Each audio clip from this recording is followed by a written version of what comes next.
Good afternoon, everybody. May I have your attention very quickly for a moment? I'd like you all to stand for the cortege, and they will be making their way into the room from my left-hand side.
Good afternoon, everybody, and you are very welcome to the opening of the academic year 2024-2025 here at the Eindhoven University of Technology.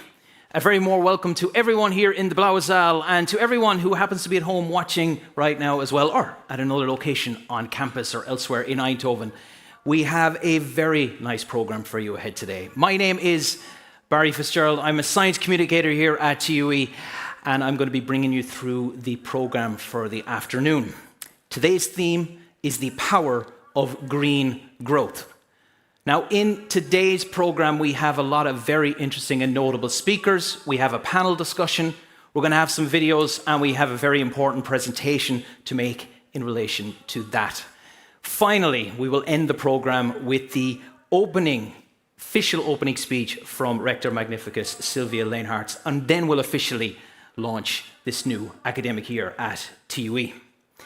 At this moment, I would invite everyone to please place their phones on mute, and let's make sure that the attention of everyone in the room is on everyone who will be speaking in the room here today.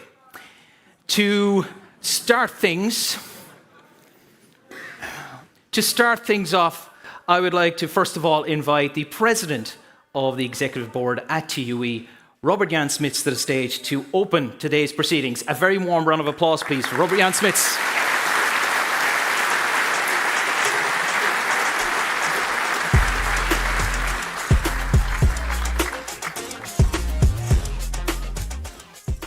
Well, good afternoon.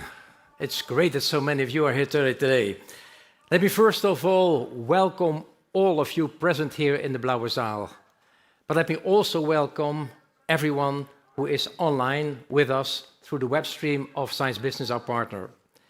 The opening of the academic year here in Eindhoven. And as Barry already mentioned, we have a fantastic program lined up for you. But let me welcome a couple of persons in particular. And these are, of course, first of all, our keynote speakers, Wopke Hoekstra, Ingrid, Thijssen, and Heleen Coninck. Give them a round of applause.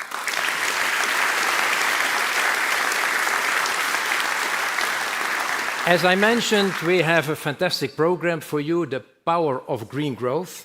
How can we make our planet sustainable and at the same time have economic growth through a strong industrial base? This question will be addressed by the speakers, but also will come back during our panel discussion. And as a matter of fact, it will also be, and I look at Commissioner Hoekstra, the question for the next European Commission. Because it's great to see that finally again in the new Commission, industrial competitiveness will be high on the political agenda. And it was indeed completely overdue. As always, the academic year will be formally opened after the panel discussion by our rector, Sylvia Leenhardt, and she in her presentation and her speech will take us through the values of what this university stands for. So without further ado, I would like to once again welcome all of you and hand over to you, Barry, to launch the program. Thank you very much and enjoy the afternoon.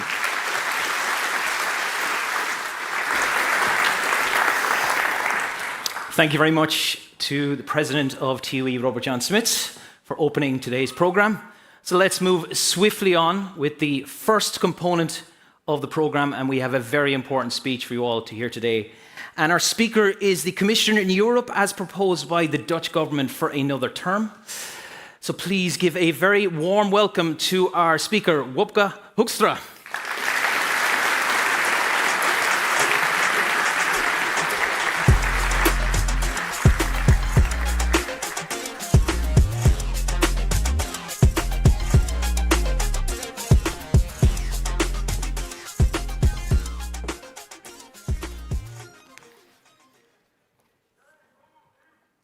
Indeed, I'm hearing something. It reminds me of doing these occasional video conferences at home and then the kids butchering each other on the second floor.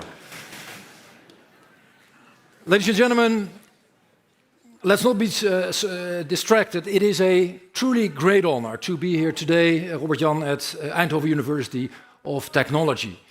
And to me, it is always a pleasure to share in what I think we can call a solemn moment of renewal at the start of a new academic year. And you just need to survive a political speech on clean economic growth. But this actually, as Robert-Jan said, is the perfect place for exactly doing that. Eindhoven, to me, is Europe's innovation capital. And some in the room might actually say, well, this is the one and only innovation capital of the world. But actually, it wasn't preset. It wasn't preset that Eindhoven would look like this today. Actually, back in the 90s, and at least some of us will remember, the city was at least a bit in the fear of collapse. Philips, of course, had pioneered. It shaped new products and thereby a completely new local economy. But many observers also said that the company actually lacked focus and that the competition was killing. Then CEO Wopke Hoekstra decided to refocus the company on medical devices and microchips, and he was also moving headquarters to Amsterdam. And that was to many around here a virtual earthquake. It is hard to imagine now, today, but Eindhoven and Brabant were close to panic. The engine of prosperity seemed to disappear. And it was out of sheer necessity that companies, politicians, and academia actually assembled. And what they came up with was, in many ways, I would articulate, typically Dutch and typical for Brabant. They explored vision, innovation, and entrepreneurship and married that actually by truly working together. Now just fast forward 30 years and look around you, and I don't mean in this room, but in this city and in this province. Eindhoven didn't just bounce back. It actually jumped to a truly whole new league. You now have ASML and you have NXP. Signify that brings lightning to the next smarter level. And your university is prospering like never before. And you are an absolute magnet for people, for business, and for ideas. So Eindhoven has actually shown it is excellent in creating renewal. It aced the opportunities that grew out of a crisis. And that brings me to the future of Europe, of our European Union. If you zoom out, you cannot overlook what an amazing place it is where we all live. Democracy, the rule of law, and individual freedoms are non-negotiable. Europe is wealthier than ever before, and we have the smallest divide between rich and poor on our continent. We're home to the happiest people and the happiest countries in the world, and we have the best cities to live in. And if you look at longevity, well, our longevity, the longevity of our citizens outperforms that of the United States. And in my view, we have shown great stamina when we were addressing COVID-19, Russian brutality, and the energy crisis. But dear friends, I have to be honest with you. The outlook for the years ahead is actually exceptionally complicated. Europe will face a number of potentially existential challenges. We all know that Russian aggression is back, and war might well be there beyond the end of this decade. China is challenging us in such a fundamental way that it would be naive to deny that Europe has a China problem. Just read the reports of the IVD and the MIVD, the Dutch intelligence agencies. The impact of climate change is enormous, and unfortunately, we have only seen the beginning of the damage. High levels of migration, and in some cases failed integration, have mushroomed into significant problems in at least a number of member states, certainly also in this country. AI is an amazing opportunity, but its benefits will come with great disruption and uncertainty for many of us. And if you then look at the European economy, for all its strengths, it simply lacks the dynamism, innovation, and entrepreneurship required to compete and to deliver the sustainable economic growth that we actually need. Now, before you all walk out of this room in utter distress, I'm convinced that we do have the ability. that we do have the ability to tackle these issues and to shape what is our future. But we are in urgent need of renewal. We need the spirit, that exact same spirit that you have shown over the past 30 years. And that brings me to the topic of today. What we need is change and renewal. We are seeing increasingly frequent extreme weather events, and interestingly enough, and paradoxically, including both floods and droughts. And people feel the need for change, but also worry about the daily implications of that change for their lives. And yet it is essential for tomorrow. Leading this change, to me, is a geopolitical and environmental and also a societal necessity. It is potentially also the most profitable thing, the most profitable business case in the world. By fostering a green economy that aligns economic growth with environmental well-being, we can actually create, with the highest return on investment, for climate, for our society, for the economy, for independence, and for stability. And there are three main areas of change I would like us to embark on. A fair, level playing field. The single market, our European single market, as an engine for growth, and the money that is required to get there. So first, on that robust level playing field, what we need for growth. In the early 2000s, the solar industry was one of Europe's crown jewels for clean growth. And if you look at the past decade, the Chinese players came in, undercut in many ways our markets with ultra-low prices, thanks to massive government support, and almost wiped out our European solar industry. And today we see the same thing happening in other industries, in other sectors. It is derailing our economy, and it is at the same time decreasing our dependence.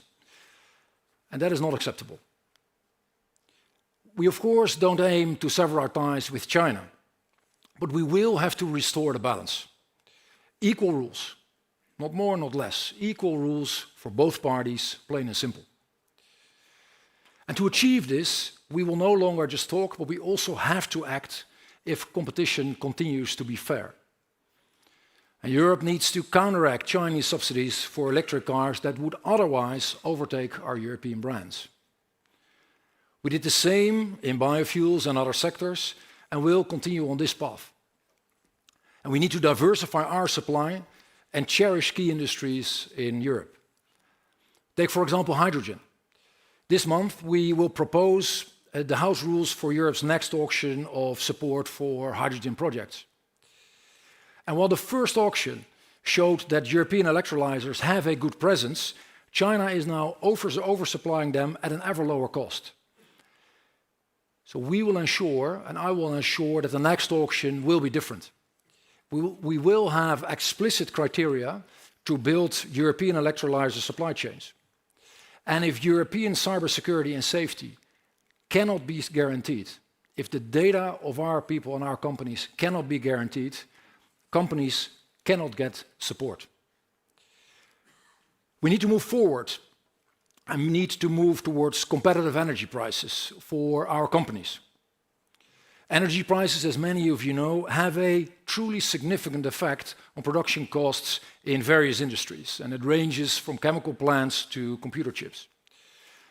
And if you look at today, if you look at prices today, you will find that energy prices in Europe are structurally higher than in the US and in China.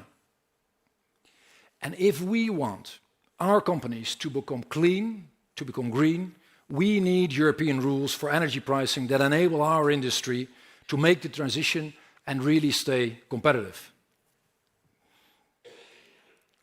And dear friends, that brings me to the single market. The European Union is one of the major economic blocs across the world, still. And the single market is actually one of our biggest assets. But what we do need to do is revamp it into a true engine for clean economic growth. Doing business in Europe simply must become simpler. Product permitting must become quicker, and we need to establish the lead markets for the future. And it ranges from clean tech to the circular economy. Standard solutions and standard rules maximize the chance of success. For example, take EV stations, and I'm sure many of you are part of this transition and now drive electric cars. We lead in that field with Dutch players like Fastnet and EVBox.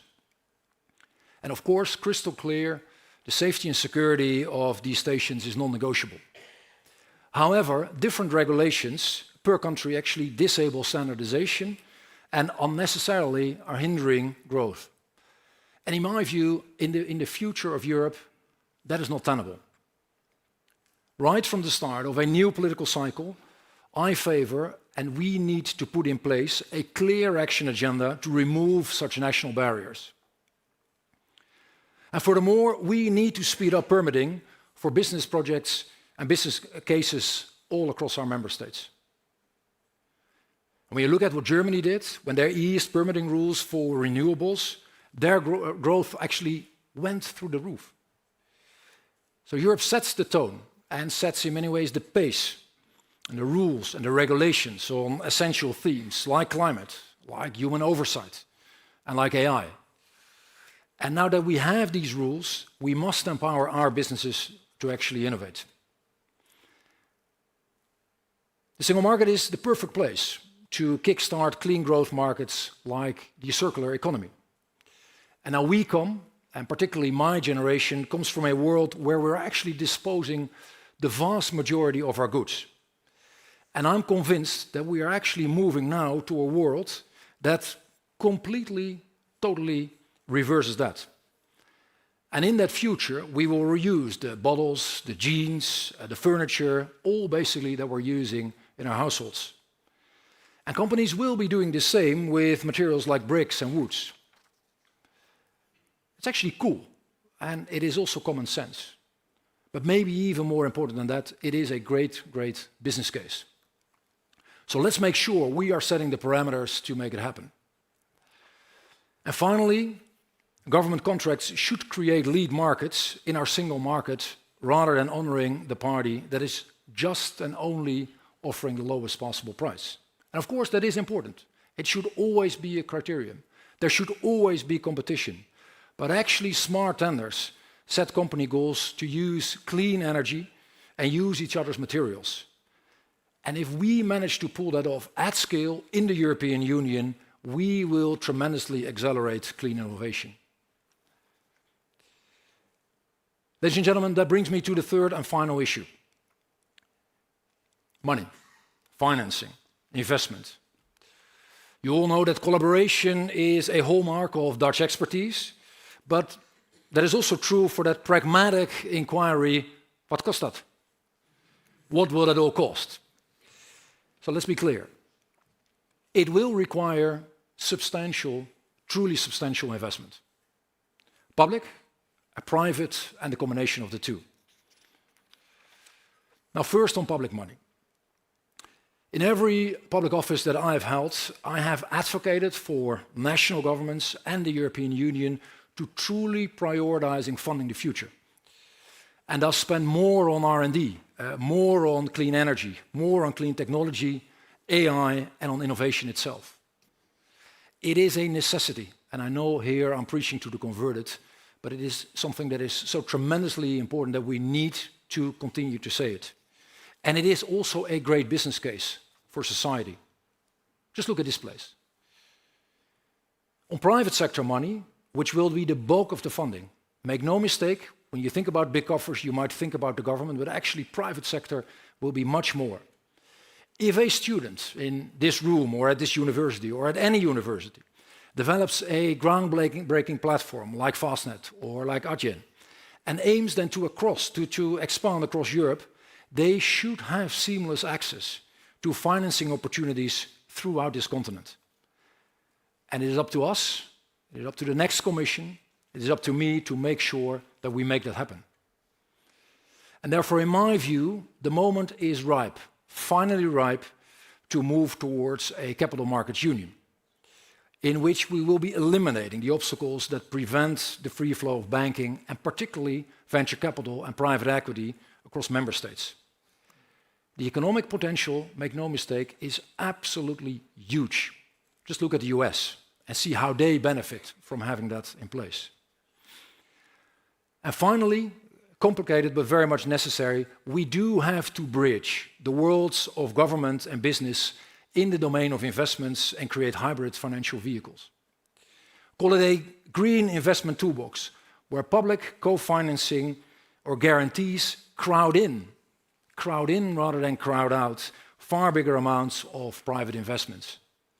And if we manage to embark on such a recipe, we are doing the right thing precisely for the topic we have at hand today. Ladies and gentlemen, dear friends, today we celebrate another year of developing tomorrow's talents, and I think they're sitting all in the back. I hope you manage, all of you manage, to keep your university a community where all people, in all of their diversity, feel at home, at ease, and at peace. And also where academic freedom and open debate continue to blossom, and where the best ideas, and in the end reason itself, will prevail. That is the essence of academia, that combination. So let me conclude with a departing thought for the few students I've seen entering the room. When I look at you, and I think back about the time when I was in your shoes, I am in the very first place reminded how often I screwed up. I made so many mistakes, like many in this room who are a bit older, when I was a student. In my studies, in extracurricular activities, in friendships, in love. And yet, these experiences were precisely what made it meaningful, what made it worthwhile, what made it fun. And that is what life is all about. It is about trial and error. So I implore you, please make the most of it. Don't be hampered by conventions. Try new things. Meet new people, certainly at a place like this. Learn about new ideas. And when you fall, you get up and you move forward. Thank you.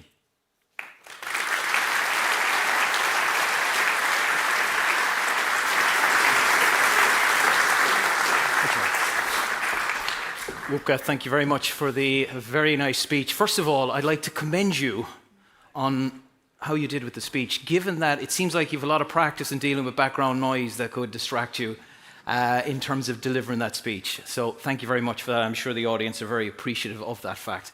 Thank you. Yes, absolutely. Thank you. So I have a question. My question is this. At the end of your lovely speech, you talk about failure.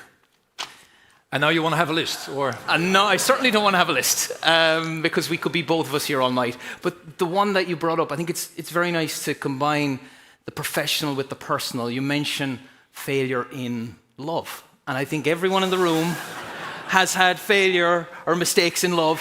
And we can have a chat about all those later on. But my question is not about failure in love. My question is about... Okay, that's good. Good. Yes.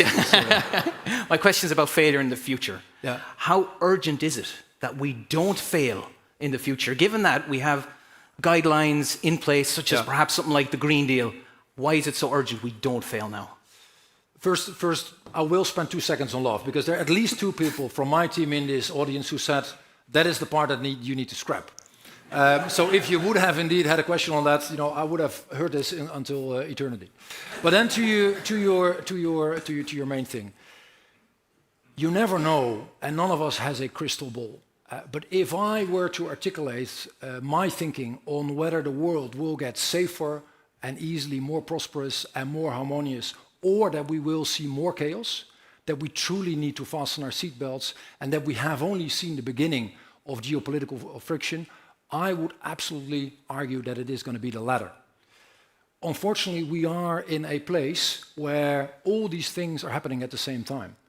And therefore, it is so pivotally important that we work together as Europeans, but also with all our friends and partners from across the globe, to make sure we defend democracy, we defend human rights, and we defend everything that we've built in the last number of decades, including prosperity for as many people as possible, including a climate where everyone from all across the globe can live in safety and security. Because yes, it is a huge problem for us, but just talk to some of our friends from the small islands, or from Asia, or from Latin America, who might have less than half the purse that we have, and have at least the same level of climate problems, and all the other problems that come with it.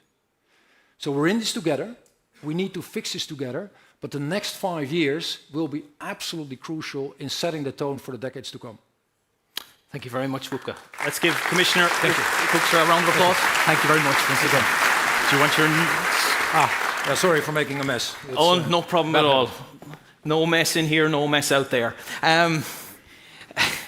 Let's move on to the next part of our program, and we'd like to reflect a little bit more on growth and thinking about sustainability as part of that. So we have 2 guests lined up to discuss this particular topic. Our first guest is going to be Ingrid Thijssen. She's the president of the VNO-NCW, or the Confederation of Netherlands Industry and Employers. And our second guest is Heleen de Coninck, who's full professor of socio-technical innovation and climate change here at TUE. Would you please give both of them a very warm welcome to the stage?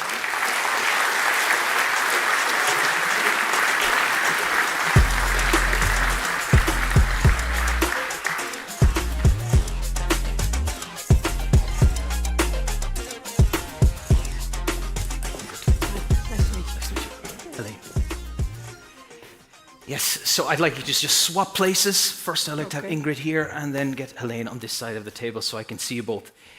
Great to have you both here. We have heard a very, very nice opening speech, in my opinion, from Commissioner Hoekstra. And before I want to ask particularly you a focus question here, Ingrid. We heard in his speech, in Commissioner Hoekstra's speech, emphasizing the importance of looking at growth in the economy and trying to link in the idea of sustainability.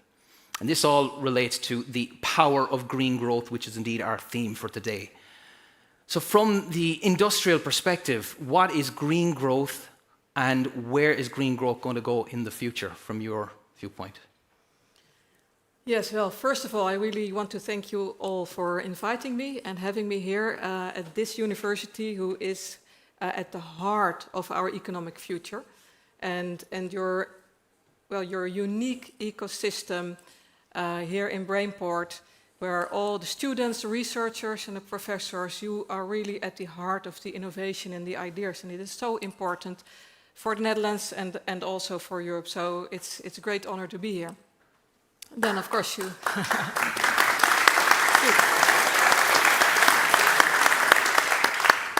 Yes, well, and of course, from a business perspective, reflecting on the keynote speech of Mr. Hoekstra, well, it's in Dutch we would say that for me is Gods woord in een ouderling.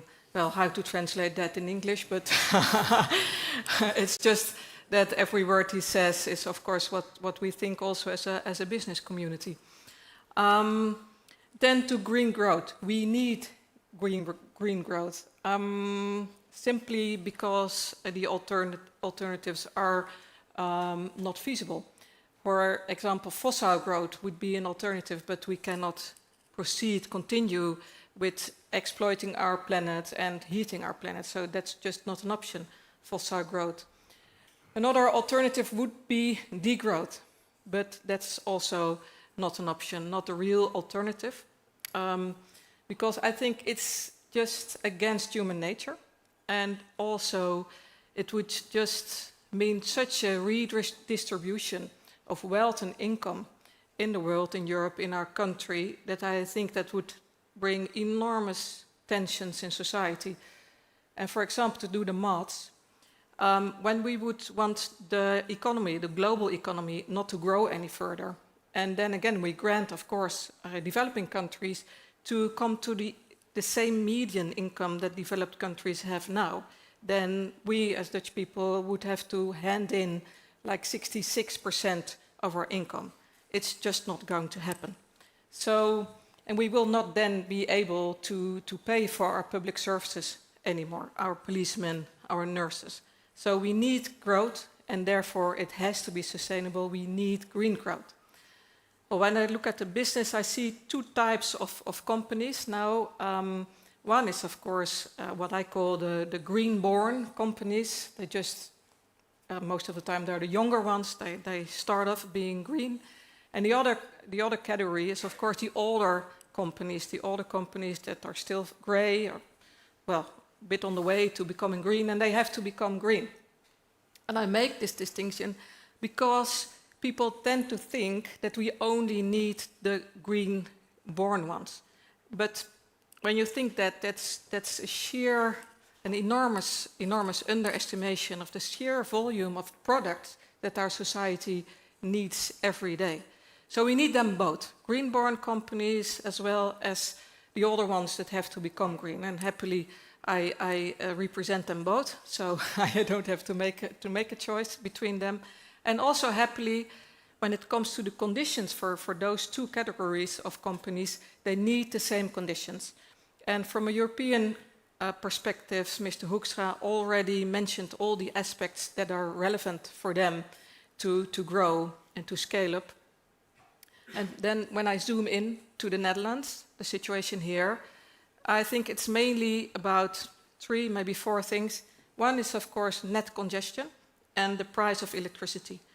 When companies become sustainable and when they have to have their production processes green, most of the time, or a lot of times, they need more electricity.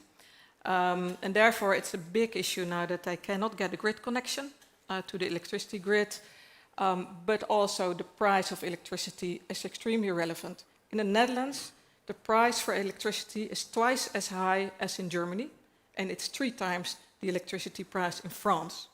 That's the situation. This simply means that no investment case is possible at all at this moment. This has to be solved. So that's for one. Second is, of course, the permitting. It takes ages to get a permit, so permitting procedures should speed up. And I think the same goes for the regulation. We have, of course, the whole regulation that is developed and designed. We have someone talking like... We might just pause is for a this moment. also outside or what? Well, whatever. The third thing is that our whole regulation is, of course, designed for the old economy. And it has to be adjusted for the new economy. And that's a lot of work, but it goes way too slow. For example, the whole question of regulating around waste, which we need for a circular economy, it just goes too slow adjusting it. So a lot of companies struggle with that. And then I think the fourth, well, and I can go on, but Mr. Hoekstra already did about finance, but also about the stability of the whole policy framework for companies. That's also essential to make the investment decisions. So what I see is that companies are really on the way to become green, or they start green and they want to scale up. The will is there, but they just need the right policy framework. Thank you very much, Ingrid. Heleen, you've heard from Ingrid, you've heard from Commissioner Hoekstra. I'm sure you have something to add in relation to this, so I would like to hear from your perspective in relation to more on the academic side and what your opinion is in relation to what we've heard from our 2 speakers thus far. Yeah, thanks, and also thank you for having me on the stage. I know I'm not a guest here, but you know, great that you're here. Of course you're our guest, Heleen. Of course you're our guest. On this podium, maybe. On stage, you are.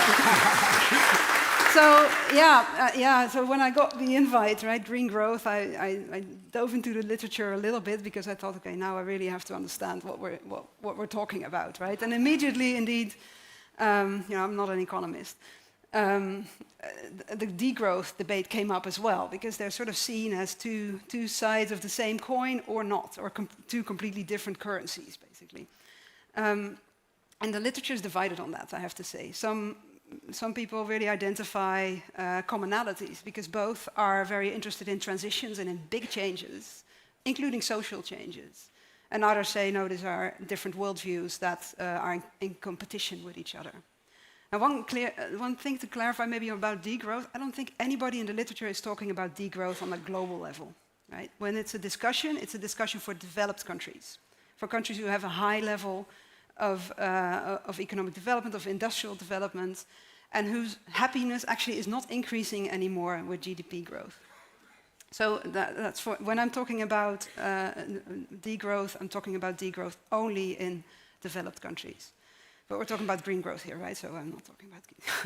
So I think we need green growth, very clear. We need to grow a green sector, because otherwise we cannot green our economies fast enough to get to zero CO2 emissions, net zero CO2 emissions, around 2040, right, in 15 years or so, and to be climate neutral in 2050. So this takes an enormous effort, enormous entrepreneurship, enormous investments in the right type of growth. And those sectors need to grow. However, what the debate about green growth maybe obscures is that we also need to shrink other sectors. Maybe companies, maybe activities within some companies, but we know that we don't need as many refineries as we have right now, as many oil refineries. We need to innovate away from some of those. Some of them may exist and might reform, other ones might close. We just have a lot in the Netherlands. Another thing about green growth is that it might lead us to focus only on the green and not so much on the social. So we might optimize on environmental achievements, but not on social transitions, which are needed alongside. So we need to be careful not to interpret this too narrowly. Another comment I read in the literature was, what is green? Right? What is green here may not be green elsewhere. Right? If you do a life cycle analysis of all kinds of renewable technologies, hydrogen, solar, etc., you find impacts elsewhere. Maybe in different fields, maybe it's not greenhouse gases, sometimes it is greenhouse gases, but you need to take those into account and make sure that the green transition here is not a bad transition elsewhere. And finally, I just wonder, what are we measuring? Right? GDP, I understood from economists, maybe Marieke can say more about that later, that GDP is measured sort of in added economic value. If you invest in education, not good for growth, according to your growth measurements, right? Even though we all know that this is essential for any growth and also green growth. So are we measuring the right things? So I'm really thinking that green growth is necessary, but it's all about how we implement it and how we use this term to get to a true transition to a more sustainable world. And I wonder if everybody interprets that in the same way. And I'd be really interested to hearing from Ingrid and from others what it really means, this green growth in the Netherlands, in Europe, and globally. So let me ask you a question then to bring you both together. As Heleen has said, she's done some research on this. I've also done some research in preparation for standing on stage with the both of you here today. And the two words that cropped up in the literature that I read, indeed, were green growth and degrowth. And you've both mentioned green growth and degrowth. Is there a compromise between the two possible? So from your perspective, Ingrid, which has been very much promoting and showcasing the benefits of green growth, but then Heleen, you also have highlighted that degrowth, if done perhaps in a smaller, localized manner, could also have potential benefits. Is there compromise? Ingrid? Yeah, I think we should avoid that this is going to be a sort of semantic discussion and look to reality and the real world and what is happening. And I'm really optimistic about that. I think what we really need, and that's also why it's so really nice to be here, is we need a triple helix approach. So we need government, we need companies, and we need, of course, the knowledge institutions to come up with the solutions. And I think, again, that we are here in Brainport at the heart of, I think, a unique and a world-leading example of that. And well, I remember I was here like 3 years ago at the opening of the academic year, and then I advocated for exporting the Brainport model, which is not that easy. I don't know which KPI I gave you, Robert-Jan, then, but it is of course not easy, but it's unique. And of course, Brainport is now famous for the semiconductors industry, and we have, of course, this triple helix approach has also made the whole Beethoven project possible. That's really awesome. But it's not only about semiconductors here in Brainport and in Eindhoven. It's also about green growth. And I think a very clear example of that is the Swinkels brewery that runs on iron powder. This was a project from 7 companies, of course with Swinkels, and then a student team here from Eindhoven University, and of course government, the province Brabant, North Brabant. They put it together and they made it happen. And then as a consequence, you could say spin-off. We now have Rift. You're here in the room, also on stage. I think in a couple of minutes probably. And you are now scaling up the technology for using iron powder in your production process. And the beauty of it is that it is fully circular. So I think it's an excellent example of how green growth can work, and how also triple helix approach can help and is really absolutely necessary. I'm convinced that we are going to reach green growth. I'm convinced that we are going to solve the climate problem. The solutions are there, or they are being developed. It's technically feasible. We just have, well, to work together in this triple helix, and then it's really going to fly. I'm convinced. Thank you very much, Ingrid. Heleen, I'd like to get your input on this as a final moment in this discussion. Yeah, so I think the triple helix is of course necessary, but there's an element missing there, maybe even 2. One is people, communities. Another one is nature, just the natural world that we have around us. They are also a factor in all of that. And maybe one of the changes we have to make as universities, as knowledge institutions, maybe as companies as well, is to engage and to collaborate more with people, right? We've seen how big the divide is now also between politics, industry, and people who are sometimes completely misreading what is going on in their umfeld and the people living around them. And we don't even talk to nature, right? I mean, it's basically a resource. So I think that's one change that we have to make, and it's not measured by any growth. It just has to happen, and it's more structural.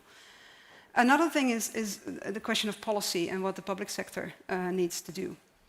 Where do you invest your public money, whether it's growth fund or tailor-made approaches for industry, right? At the moment, at least the studies that I've seen, they are more supportive of the incumbents, of the current industries, and keeping them alive as long as possible, whereas new companies basically have to fight for a couple of millions to scale up things. And that, given that we need new companies as well, as Ingrid has rightly said, and maybe they will become bigger, right? We want to finance the future and not the past, especially with public money, which is the type of money that can bear the biggest risk. So if you want to link innovation with finance, with education, with innovation, I think you need to engage with people, engage with nature, and make sure that you make a growth model that is actually based on well-being and not just on money.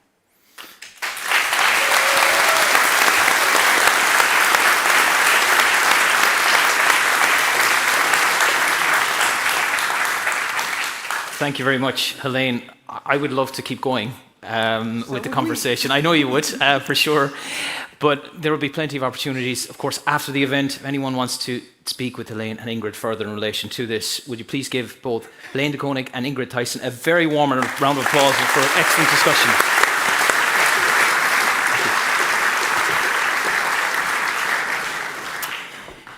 Now we have a short video break, and we are going to show you a very nice video that features a selection of startups that are very strongly connected to the TUE. So please have a look at this.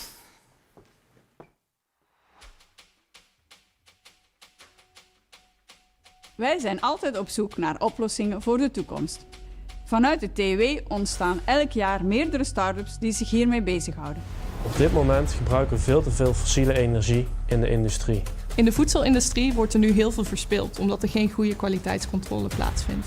Industrieën zijn wereldwijd verantwoordelijk voor 40% van de CO2-uitstoot. Het duurt veel te lang om van het gas af te gaan, waardoor we de klimaatdoelen in 2050 missen. Bouwmachines en landbouwmachines veroorzaken enorm veel uitstoot. Wat uiteindelijk op termijn mega grote problemen veroorzaakt. Met deze technologieën maken onze start-ups het verschil. Ja, in de toekomst willen we dat we cruciale dingen in onze wereld, dat we dat kunnen doen zonder dat we daar enige uitstoot bij genereren. En daar is elektrificatie cruciaal voor, denken wij. Onze oplossing is een hydrogeneaggregaat in combinatie met een batterij of alleen een batterij. Wij hopen uiteindelijk alle dieselaggregaten en alle diesel aangedreven voertuigen op de bouwplaats en op festivalterreinen te verbannen eigenlijk, door een beter alternatief. Celsius introduceert een warmtebatterijtechnologie op grond van water en zout, waarmee we heel snel een enorme hoeveelheid restwarmte kunnen ontsluiten voor het verwarmen van miljoenen gebouwen en woningen. En dat doen we met technologie die snel, groen en goedkoop is.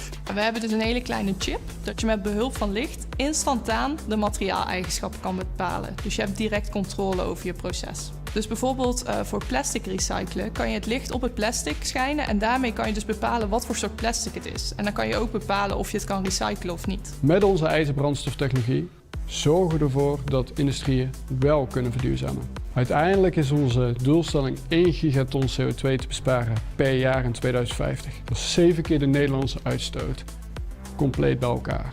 Op onze universiteit geven we studenten en wetenschappers de kans om het verschil te maken. TUE ademt innovatie uit. En op grond daarvan worden heel veel jonge en oude talenten geïnspireerd. En we zijn eigenlijk tijdens onze tijd als student op de TU zijn we altijd bezig geweest met eigenlijk de oplossing van morgen. En daar is natuurlijk de energietransitie cruciaal in. De kracht van de TUE zit hem in zijn origine. De Technische Universiteit Eindhoven is opgericht in samenwerking met het bedrijfsleven. TU is echt onze springplank geweest. Dus we hebben onze opleiding daar mogen genieten, mega veel geleerd. Ja, de naam TUE, dat is wel een begrip. We zijn een spin-off van de universiteit en die hebben ons zeker in het begin echt geholpen om die eerste stappen te maken. En daardoor zijn we echt verder kunnen groeien.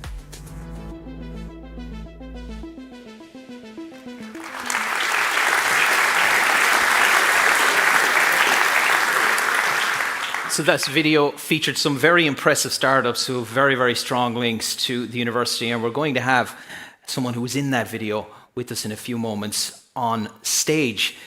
So this is the next component of the program where we're going to look at startups and in particular look at what can happen with them in the future. And to discuss this, well, we need a panel and we need some panel members. So here's the intro for the panel discussion.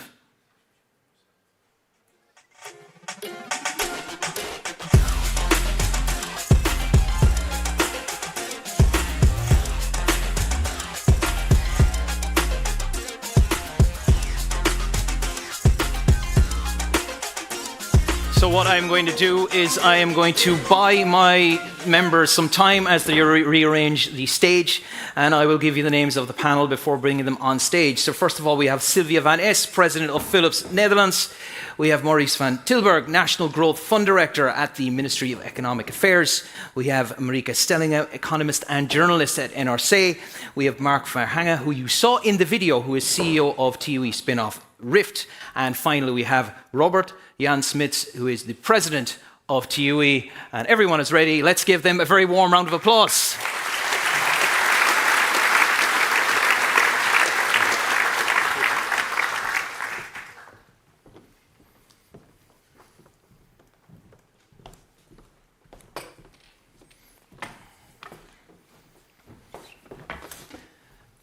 Very, very warm welcome to everybody.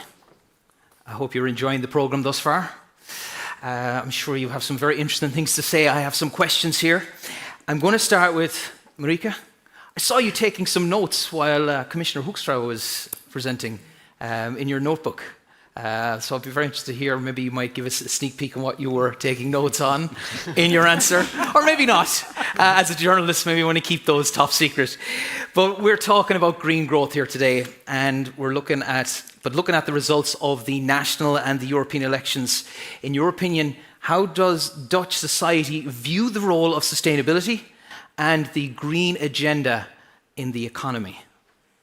Yeah, I think if you look at recent elections, it's becoming clear that climate policy, which was for a very long time something, in the back room of parliament or where some parliamentary people would discuss, that were not very in the picture, but now it's center of socio-economic policy in Europe, in the Netherlands. It's where the fight is, the political fight.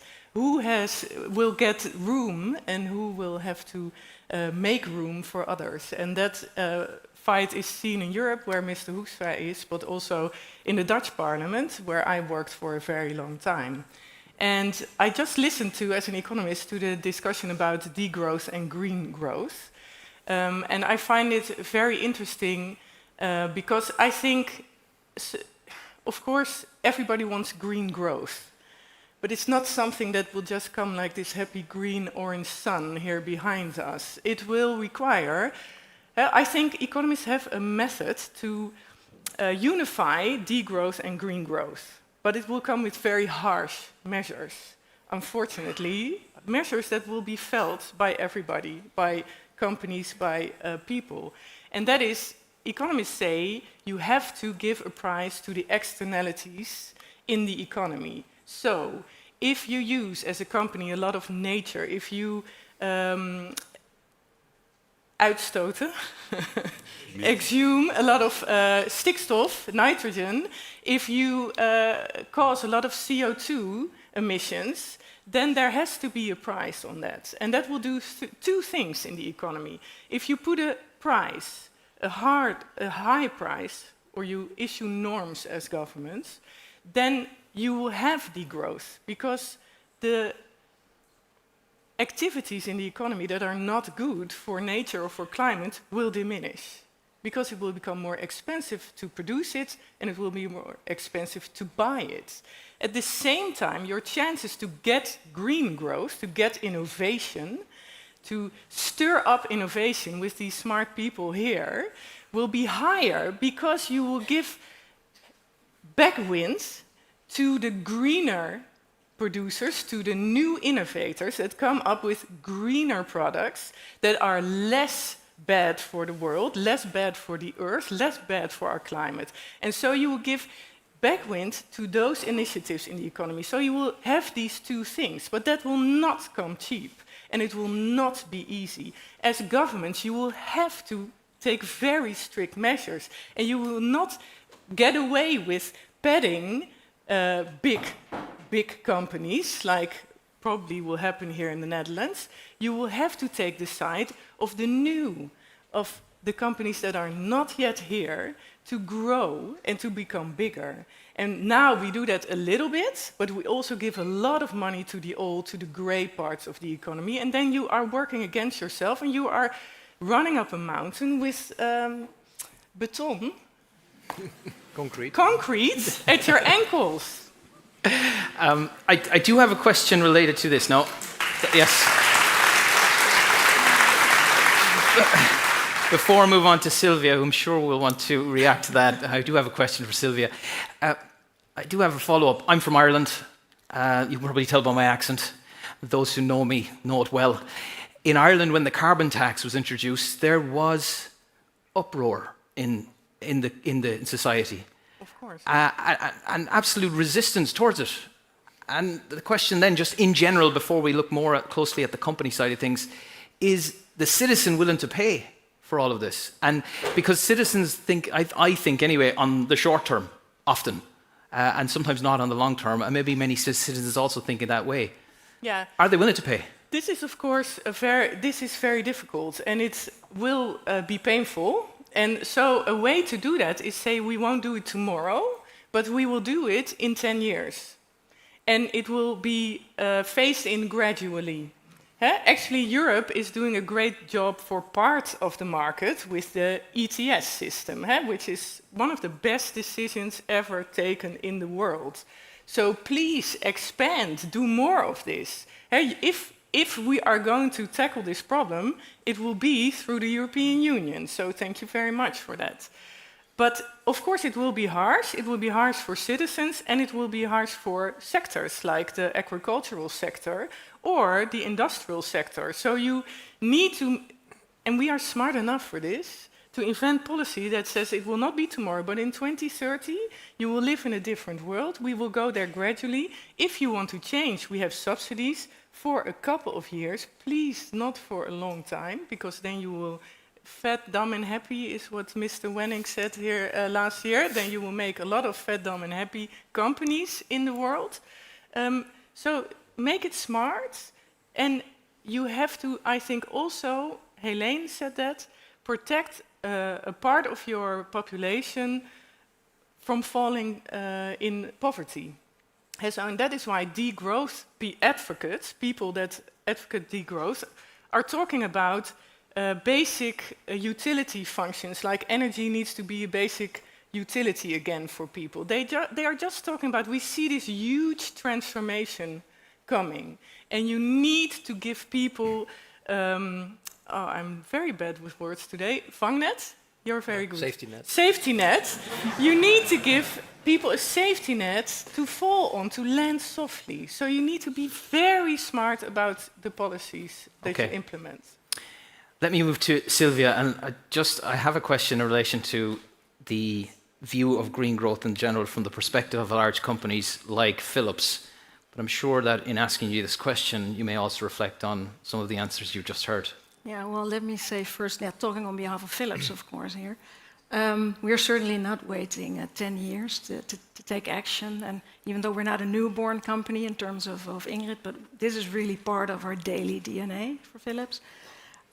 We fully realize we have one planet and we need to treat it with care. So we endorse Sustainable Development Goals. We have very ambitious targets. And we also try to lead the pathway for the healthcare industry, because the healthcare industry has quite an environmental impact in the world. 4.4% of CO2 emissions comes from the healthcare industry, and there's also a huge use of materials, of course. Now, the way we see growth is that we try to decouple that from the use of energy and the use of materials. And we have a couple of pillars. One is climate, energy, and everything we do is also validated by the Science Based Targets initiative, remaining within the 1.5 degrees. And let me give you a couple of examples. Our operations are CO2 neutral because we buy energy from wind farms. And also we have a program running that's called Eco-Design, where we also focus on energy efficiency, and we look at our products. For example, the hair dryers is a top 3 CO2 emitter, and we've achieved quite some good results. Now, that's when we talk about energy and climate. We also have a huge circularity program. Circularity for us means use less, use longer, and basically reuse. Let me give you a couple of examples there. The eco-design program that I described also includes a circular design aspect, and that in essence is design products that are lighter and use less material. So what we've done is we've designed the Blue Seal MR, and every MR, as you probably know, needs helium to cool the magnet. That is part of the MR. And helium, as we know, is a scarce resource. So we've designed one that uses 7 liters of helium rather than 1,500. That's the normal standard. We've also designed a new CT device, the incisive CT, that is 25% lighter and therefore needs hundreds of materials less than a standard CT. We also try to create smart software. For example, we have now a software application that reduces the time of a scan, an MR scan, with 3 times, which means also way less energy consumption if a hospital uses that scan.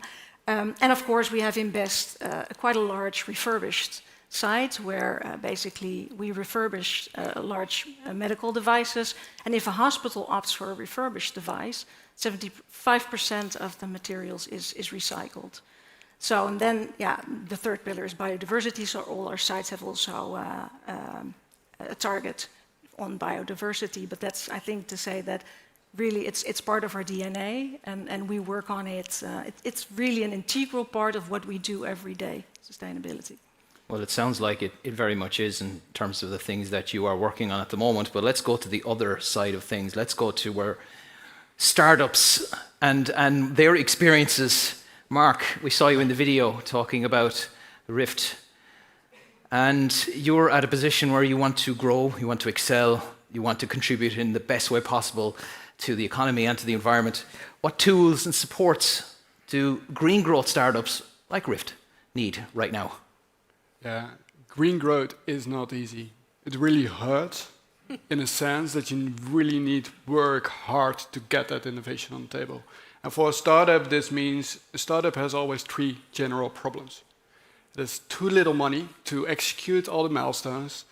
There's too little time to reach those milestones.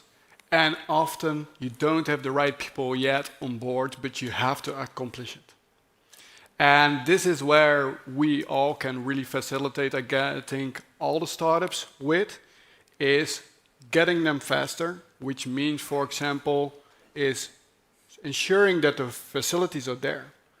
Instead of looking for a half year to a facility, we could reach here with a technical university, with Metalot and Connector in the Netherlands, demo plans within 1 month and permitting within 1 month.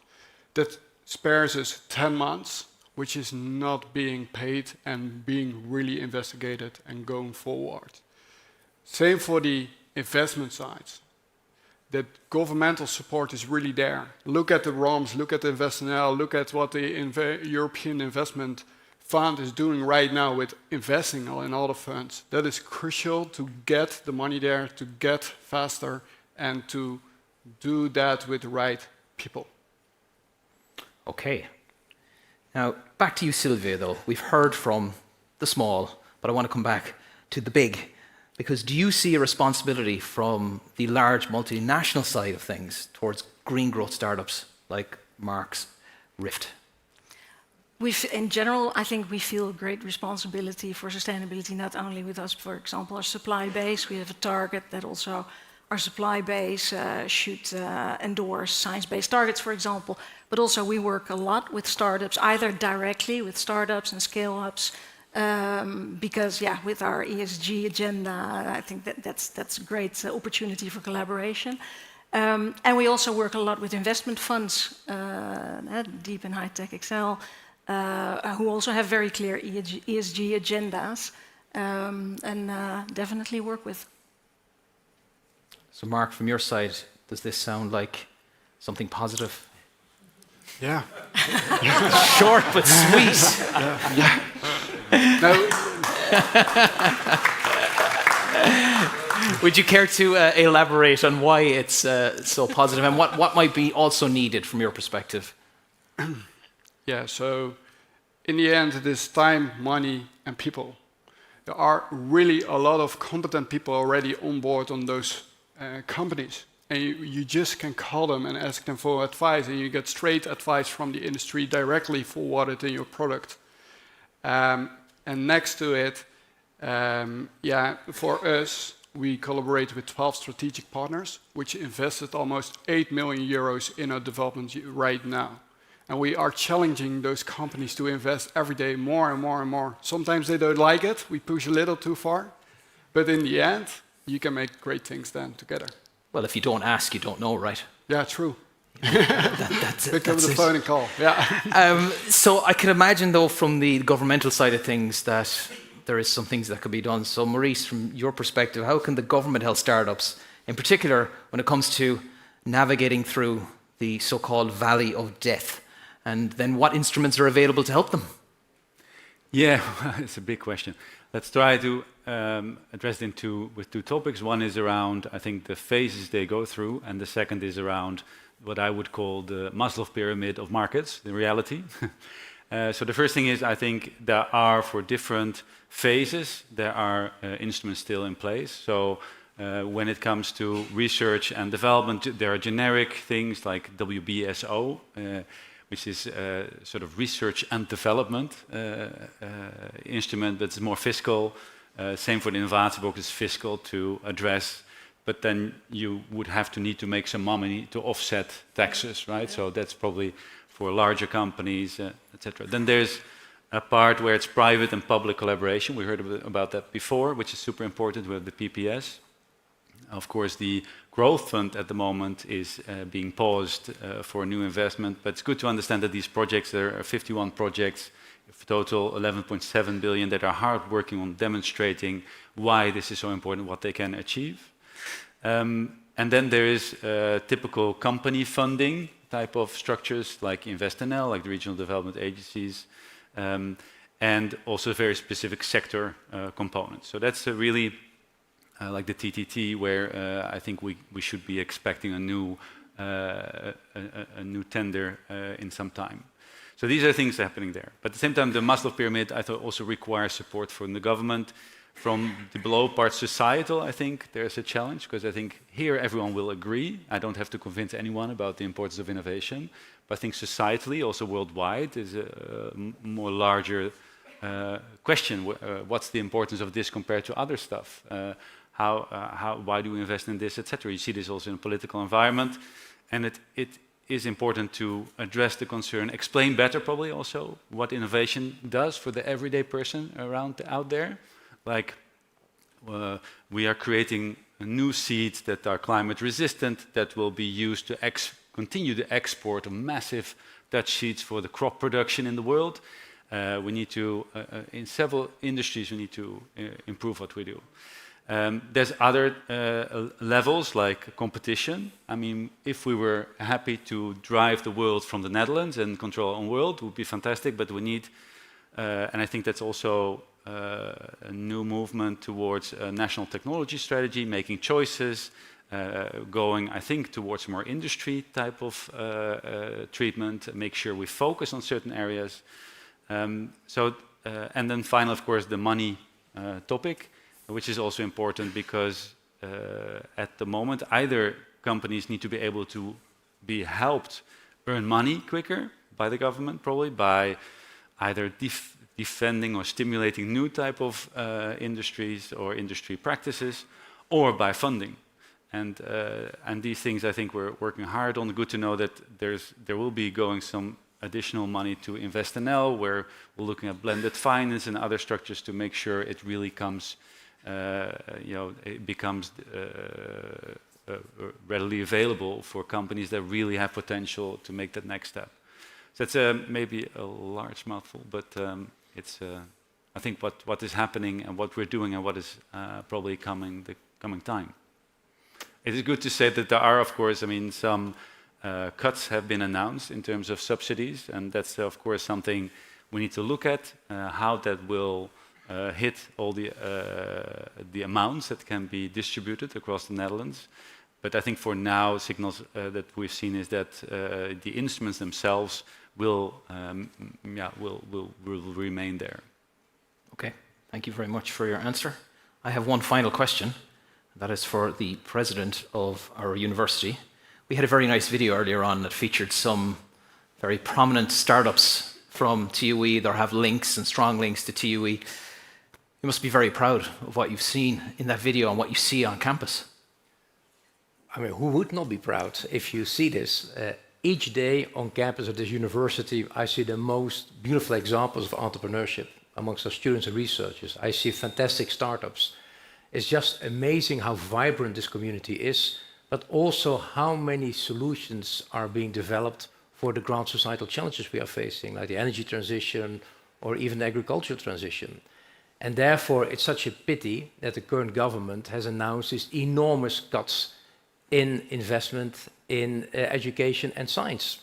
And this is just unacceptable. If you see what is coming in the way of the universities, the budget cuts we have to absorb and deal with, this will hamper the Dutch economy in the long run.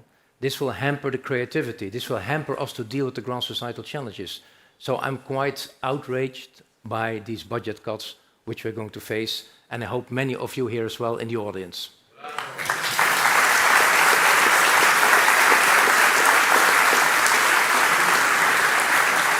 And let's not forget that the Netherlands is already investing below what it's supposed to invest. There's an agreement made in Europe, and I worked for many years in Brussels, that countries would invest, and I don't use the word spend, but invest 3% of GDP in research. The Dutch are already below the target. And now with the budget cuts, even on the growth fund, with universities and also in the subsidy measures of NWO, the Dutch will even sink further on that list of countries. And it's not a surprise that the ones who keep on investing, like countries like Switzerland, like countries like Austria, they are climbing up, of course, the ladder of competitiveness. And in the Netherlands, we have dropped in the World Competitiveness Index from place 4 to place 9. And if we continue dealing with innovation in the way we're dealing it at the moment, we'll soon not be in the top 10 anymore. And let's not forget, now that natural gas is banned, the only raw material we have is knowledge. And let's therefore invest in that. Thank you.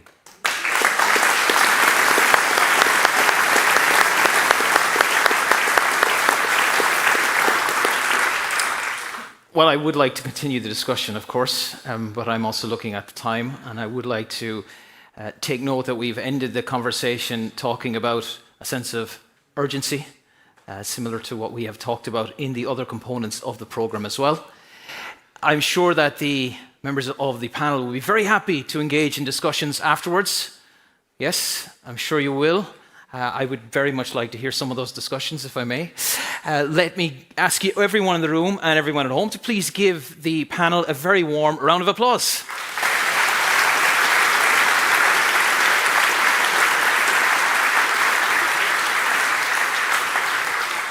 So at this stage, we have to do a little bit of maneuvering here. So it's going to get a little bit complex, I hope. But with clear instructions, everything will move as it should, because we have a very special presentation to do.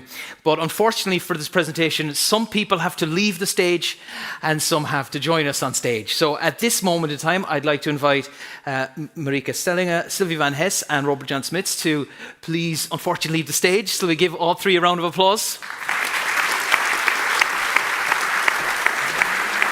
I would then like to invite Maurice and Mark to please stand and maybe just come over towards me for a moment. And finally, I would like to bring back on stage Wopke Hoekstra to join us for this particular part of the program. So let's give Wopke Hoekstra a round of applause.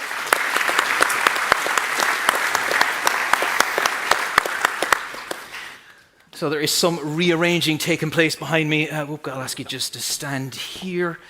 Mark, I'll get you to come closest to me. We're going to all step forward out to roughly around here. I'll get you to stop there. There we go. It's a little bit of maneuvering and furniture has been taken off the stage. At this moment in time, Mark would like to do something very important, and he'd like to present both of you with something. And is in relation to what he has spoken about and in relation to, well, in fact, the urgency of the needs that he spoke about in relation to startups. So, Mark, I think you have to go get something. Is that correct? There it is. We have, in this case, in his answers, Mark outlined some of the needs as required. I'm going to get you all just step forward again, just up to around here. Perfect. And this is a plea. And this plea is in relation to what is needed for the startups in the Netherlands for the future, but not only what is needed from the Netherlands, but also what is needed from Europe. So at this moment, I invite Mark to present this to both Wopke and to Maurice. And the cameras are in front of you. Or you can do it this way. Yes.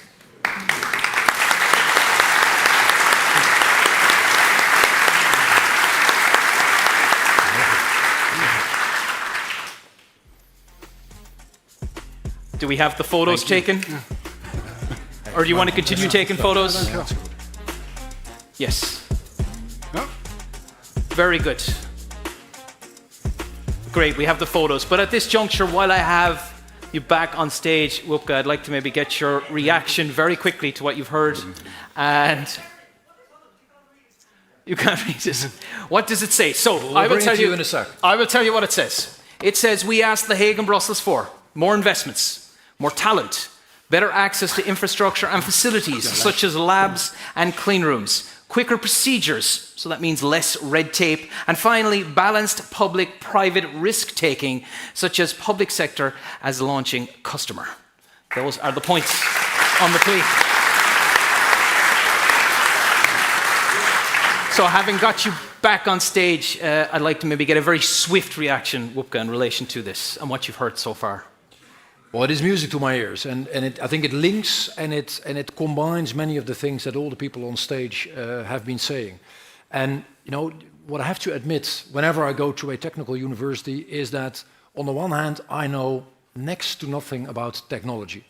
I'm a late follower myself whenever it is to any kind of technology, and my kids, already brought them into the debate earlier today, they outperform me by weeks, if not months. But the one thing I did always realize, and that is also one of the reasons Erik Wiebes and I started with Nationaal Groeifonds and other investments in innovation, is that if you want to continue to pay for all the stuff we have in this country, and for all the stuff that we have in the European Union, and you want to continue to make sure our citizens have, regardless of their purse, access to healthcare, access to safety and security in the streets, to great education, to safety and security of our borders and our continent, and then still be able to pay as low taxes as possible. If you want to combine all of that, then you do need to make sure you have a lot of sustainable economic growth. And if that is what you're after, you need to expose yourself to innovation, to R&D, and to the economy of the future, rather than just stand on that lag of the past. And that is why I like a lot what was said on the panel, and that is why I like a lot what is on here. And by the way, which I think you were by far the most succinct. We all needed long speeches, but you did it, I think, in 1 minute and in 3 criteria. So applaud to that.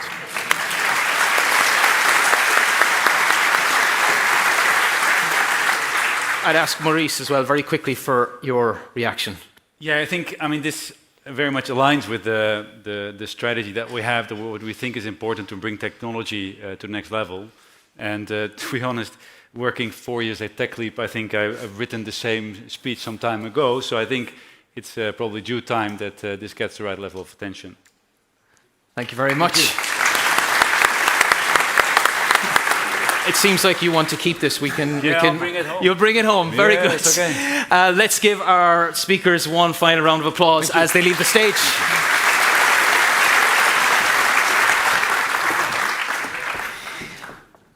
Right, we have another very important video segment for you, because near the end of the panel discussion, our President, Robert Jan Smits, expressed concerns about the budget cuts we are seeing here at the moment. And this is a sentiment that is shared by all universities in the Netherlands. We have a video that demonstrates the unity with regards to this situation. So please have a look at this.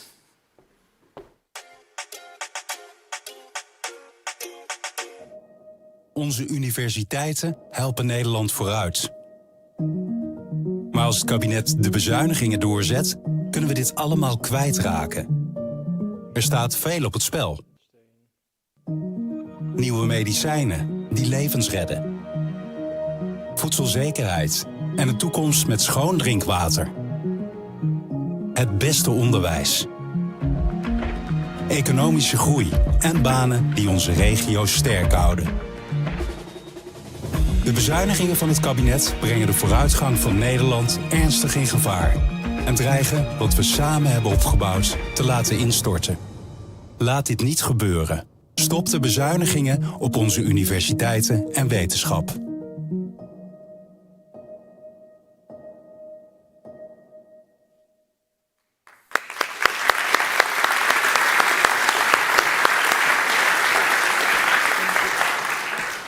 We are now at the final part of the program today, and it's an important part because it'll lead into the official opening of the academic year 2024-2025 here at TUE. So at this time, I would like to invite to the stage our Rector Magnificus, Sylvia Leenharts.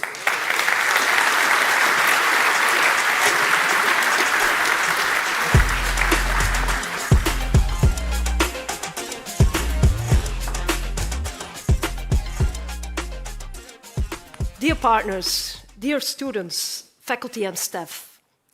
In his book, The Good Ancestor, philosopher Roman Coninck calls for reorientation toward the future, not to benefit us, but to benefit our far-off descendants. His vision is a response to the fast-moving world we live in. The individualistic philosophies of the last centuries have generated huge concentrations of wealth, but at the same time put us on a non-sustainable track. Coninck says, that if we manage to be long-term thinkers, we might become the good ancestors that future generations deserve. Here in Eindhoven, we want to be these long-term thinkers. For that, we need to expand our time horizon and sharpen our foresight by cathedral thinking. We need to realize that what we do today, we do for our future generations. We need to move back from the issues of the day to the value of the day. Because that's what we do as a university. We create value every day. We create value with our teaching, with our research, and with our collaborations. We create value for society and for industry. We create value for the future because we aim to use our knowledge for green growth. To do so, we draw on radical innovations from our scientific knowledge, our engineering and design skills. And that's why currently we are working on our new research strategy. We had some great discussions on it. With this new strategy, we want to be of even more value for society. That means focus, multidisciplinary system thinking, an outside-in view, and delivering. We want to build a strong profile, attract top talent, improve excellence, optimize synergy in collaboration, in research and innovation to lever worldwide research funding. On education, we'll connect more to our partners in the Brainport region, and we want to put even more effort into giving every master student the opportunity to have an experience outside the university, be it in a company, in a corporation on a societal challenge, or as a side job. We have made a start with our new valorization strategy and connected to research and education, because that's where it all starts. If we connect that to societal challenges such as future chips, future materials, and affordable and accessible healthcare, we can really make a difference by cooperating with partners from outside the university. Dear audience, making a difference. I also talked about that last year, and also about do what you say and say what you do. So what did we do? Well, a first concrete output related to building full value chain by connecting researchers within the university and with external stakeholders, the Future Chips flagship. With the flagship, we managed to bring together diverse semicon communities to address both scientific and technological advancements and societal challenges. The long-term strategic partnerships with ASML, KU Leuven and the Beethoven Programme are prestigious results to address international research priorities in a way that is tailored to TUE's strengths and aspirations. Watch out for more flagships to follow. The second topic I mentioned last year was civic engagement. I want to continue to strengthen our role and responsibility in the Brainport region. Our university must be a university without walls, open and engaged in society while retaining our core values. I will come back to these values later. We always search for cooperation with industry, with societal players and policymakers. We became a partner of Brainport voor elkaar, which engages in equal opportunities for everyone. In the Beethoven Plan, we intend to strengthen our cooperation with our other educational partners, like Fontys, Summa and Rochter A. Another part of our civic engagement comes from UFlex, our matchmaker between supply and demand for technical top talent. Every master student can have a side job. This is a great opportunity for them to get to learn the city, its citizens and community, and the companies. For the societal players and the companies, it is a good way to get to learn to know the students, and for the university, it is a way to enforce our community by connecting people. A third topic me and a lot of people worked hard on, next to the full value change and the civic engagement, is reforming academic and professional careers. Together with the deans and the directors, we want to let everyone at our university grow. not only the researchers and the educators, but also the support staff. We strive for parity of esteem between different career paths, including research, education, and valorization. We have made a start with academic career profiles, the biosketch, simplification of the back, the professor title for assistant and associate professor, and the permanent positions. Leadership is a cornerstone of our policy. At all levels, we need enabling leadership to let all people become their best natural version. We have launched an ambitious leadership program. A lot remains to be done, not least for the support staff. There we have to do more and go faster. Dear audience, today I could have mainly talked about our research, where we lead, about our teaching, which proves time and time again to be among the best. I could have talked about our collaboration, which produce great results, or about how we are of value for society, because our students, staff, and faculty prove that every day. So I really want to talk about people during this opening. I talk about people because I believe that people are the single most valuable asset of our university. Every day I talk to staff, researchers, students, partners, and everyone else involved in our community. And every day I realize how happy I am to feel so much passion. I want to thank you all for your work, energy, and inspiration. You are doing a great job.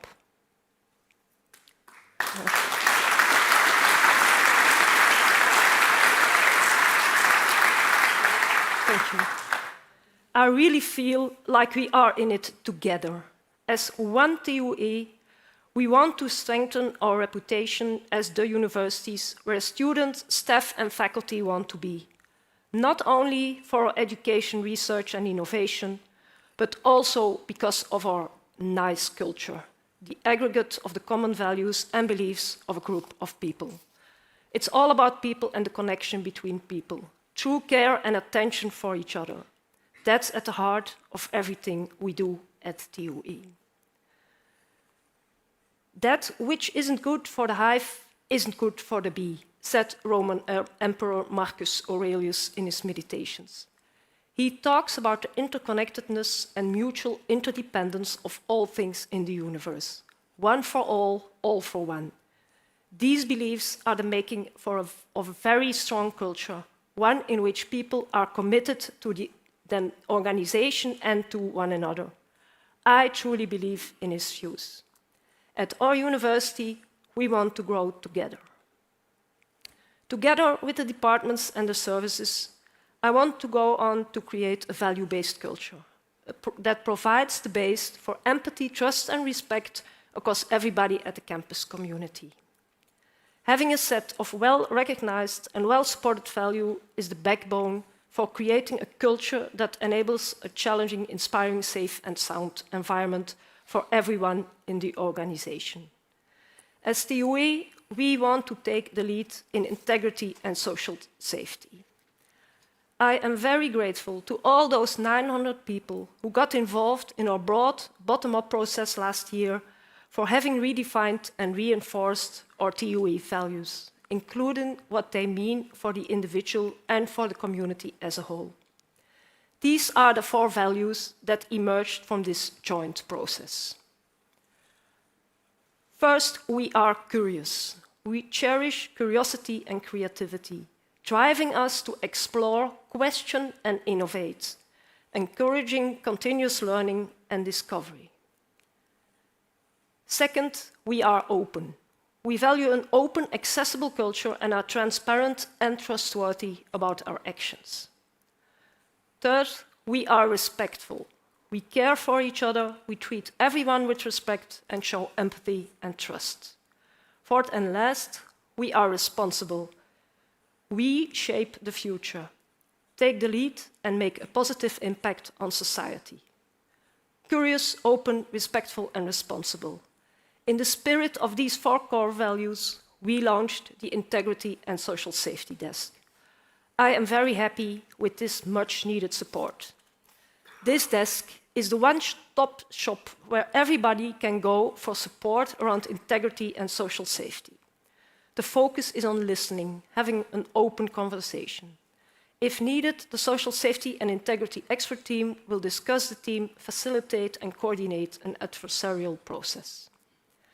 Behind the social safety and integrity desk will grow a whole program that will address the curative, but most important, the preventive aspect in everything we do. We will make mistakes, everybody does, but we are a learning organization and we will never cease improving our integrity and social safety at our university. Dear audience, I want to go back to the words of the philosopher Roman Krasniq. He writes about a reorientation toward the future, not to benefit us, but to benefit our far-off descendants. But how do we do that in a world of instant news, instant internet shopping, and instant noodles? It's all very fast, but how nourishing and fulfilling is it? We should dive deeper and look further ahead. We should look beyond the issues of today. The value for tomorrow's generations is created by science, technology, and innovation. We must cherish that. I'm very proud of what Dutch universities have managed to achieve within science and innovation. We have proven that we can come up with top research and innovation.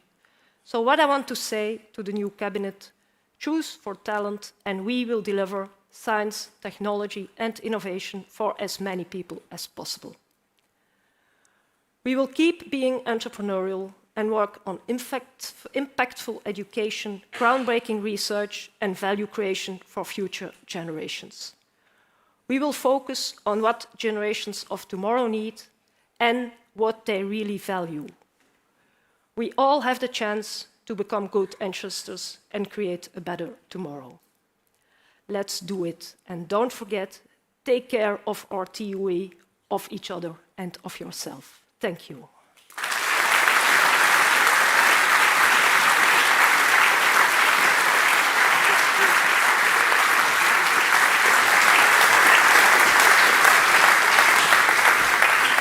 Rector, I'd like to get you to take a step here. I think that's the first opening, and I've seen many, which mentioned instant noodles. So, very, very nice. Do you like instant noodles? Yes. You do? Do you find it nourishing? No. You don't? I don't either.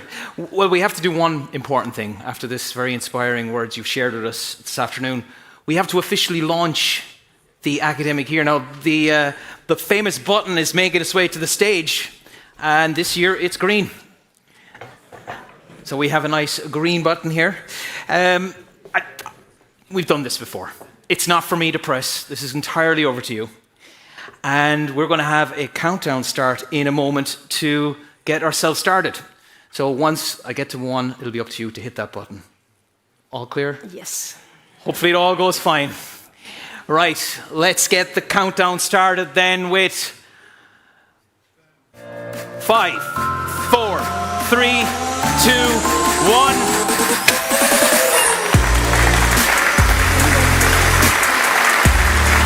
We got 2 of them.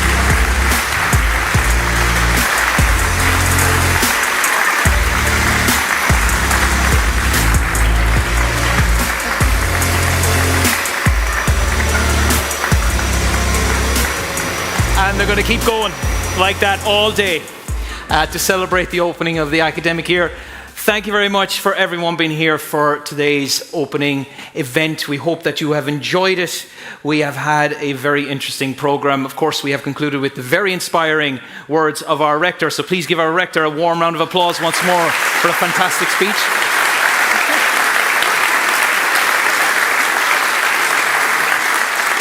I've also had the pleasure to share the stage with some fantastic guests for some great discussions. So in order of their appearance on stage, I'd like to say thank you to Wopke Hoekstra,